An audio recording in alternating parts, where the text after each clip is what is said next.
ఒక్కటి గుర్తుపెట్టుకోండి భయ్, ఎంత ప్రోగ్రామ్ చేసినా సరే గణేశుడు అనేది ఎంజాయ్ చేసుకునే హబ్బు మాత్రం కాదు. మళ్ళొకసారి చెప్తున్నా, అయినా ముక్కోటి దేవతలకు ముందుగా పూజ చేయాలన్నా సరే గణపతికి చేసిన తర్వాతనే చేయాలి. చాలా పవర్ఫుల్ అయినా హనుమంతుడు తోకతోటి కొడతానే తొండంతోటి కొడతాడు.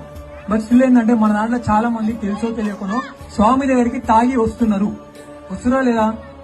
మహాపాపం అది ఏంటంటే ధర్మ ద్రోహం. అది ఏంటది? మీరు నిమజ్జనం చేసేటప్పుడు కూడా ఎట్లాంటి సినిమా పాటలు కూడా పెట్టకుండా దేవుని పాటలు పెట్టుకుంటా నిదానంగా స్వామిని తీసుకొని భజన లేదంటే దేవుళ్ళ పాటలు పెట్టుకొని పోవాలి మీరు. ఆ రోజు ఇప్పుడు ఏమైపోతుందంటే చాలా మంది కల్చర్ ఏమైపోతుందంటే అన్న వాళ్ళందరూ డీసీఎం లో గణేష్ ఎక్కించిన తర్వాత కొందరు ఏం చేస్తున్నారంటే డీసీఎం లోనే బాటిల్ పెడతారు, తాగే బాటిల్.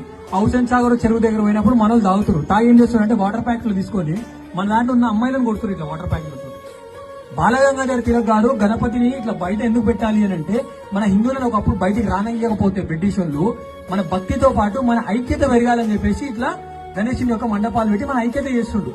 మనం ఏం చేస్తున్నాము అంటే ఇక్కడికి వచ్చి డాన్సులు ఆడుతున్నాం, సినిమా పాటలనే డాన్సులు ఆడుతున్నాం, టీ-షర్ట్ రోజు తాగుతున్నాం, దుంకుతున్నాం, ఎగురుతున్నాం. దానివల్ల గణేశునికి చాలా బాధ అనిపిస్తుంది ఆయనకి.